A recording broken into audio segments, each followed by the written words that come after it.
मोहब्बत की गरज से इसको इस तरीके से फलीते को लिख के तो इसको आग में जलाया जाए।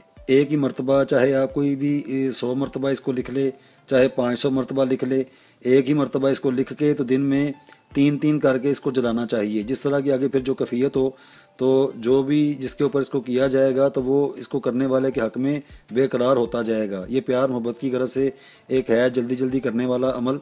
ये असल में तिलस्म होते हैं, ये तिलस्मी अमल है एक, जो दौले हरूफ अबजद होते हैं और उसके बाद ये नंबर्स होते हैं।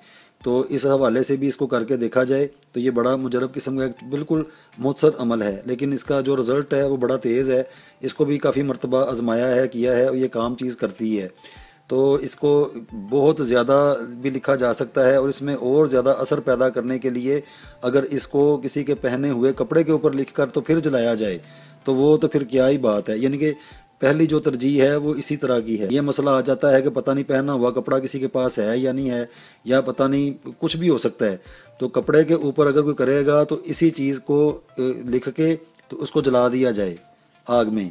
दिन में इसको चाहे 3 मरतबा कर लें या इससे ज़्यादा कर लें, वो डिपेंड करता है आगे कि इसको जो जिस मकसद के लिए किया जा रहा है आगे की कैफियत क्या है, यानी कि ज़्यादा मिकदार की ज़रूरत है या उसकी जो कैफियत है वो किस नौयत की है। तो ये चीज़ें बड़ा डिपेंड करती हैं। तो एक ही जलसे में एक ही मरतबा इसको काफ़ी ज़्यादा मिकदार में बनाकर तो फिर बाद में आहिस्ता आहिस्ता इनको इस्तेमाल करना चाहिए। ये बड़ी एक मुजरब किस्म की एक मोहब्बत का तिलस्मी एक अमल है, इसको करके भी देखा जाए।